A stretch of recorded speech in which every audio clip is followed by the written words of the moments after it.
Assalamualaikum warahmatullahi wabarakatuh.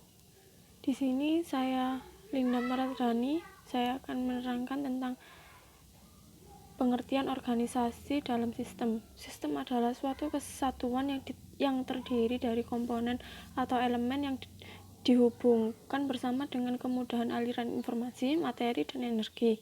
Definisi sederhana dari organisasi adalah suatu kelompok orang yang mempunyai tujuan yang sama, sedangkan arti dari organisasi yaitu sebagai suatu sistem artinya adalah organisasi menjadi wadah keseluruhan yang kompleks berhubungan sekumpulannya dengan orang-orang untuk bekerja sama guna mencapai tujuan tertentu secara terpimpin dan sistematis dengan didukung unsur-unsur terpadu, terorganisir, dan saling berkaitan dengan satu sama lain. Menurut para ahli, pengertian organisasi yaitu sebagai berikut.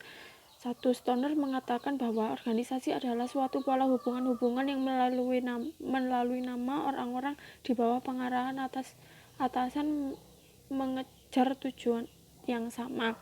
2. James D. Money mengemukakan bahwa organisasi adalah bentuk setiap perserikatan manusia untuk mencapai tujuan yang sama.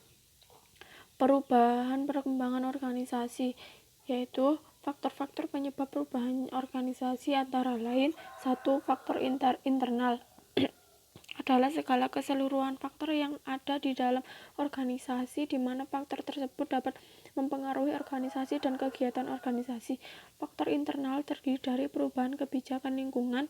2. Perubahan struktur organisasi. 3. Volume kegiatan pertumbuhan. 4. Sikap dan perilaku para anggota organisasi.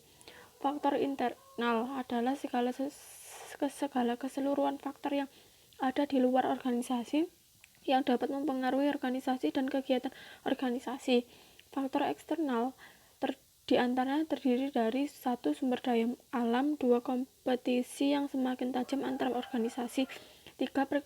Perubahan lingkungan baik lingkungan fisik maupun sosial. Proses perubahan dan perkembangan sosial, yaitu yang dimaksud dengan proses perubahan suatu organisasi adalah tata cara untuk mencapai perubahan organisasi yang lebih baik dan lebih berkembang. Langkah-langkah tersebut terdiri dari 1. Mengadakan pengkajian. 2. Menetapkan perubahan. Tujuan perubahan dari perkembangan organisasi adalah untuk meningkatkan suatu kehendak yang kita inginkan untuk mencapai sebuah tujuan yang jelas. Macam-macam tujuan perubahan dan perkembangan organisasi, yaitu 1.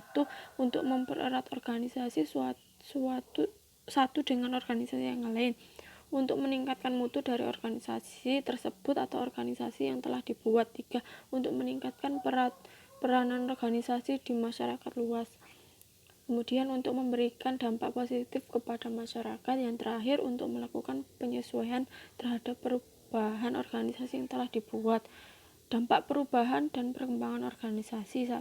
Dampak positif. Dampak yang memberi rasa nyaman pada masyarakat karena telah mempercayai organisasi yang telah diikuti. 2. Dampak negatif. Dampak negatif dari organisasi adalah dapat menimbulkan keresahan di masyarakat dan memberikan keruntuhan dari organisasi tersebut yang pada akhirnya proses perkembangan organisasi tersebut menjadi gagal total. Terima kasih. Sekian presentasi dari saya. Terima kasih atas perhatiannya. Mohon maaf bila banyak kurangnya. Wassalamualaikum warahmatullahi wabarakatuh.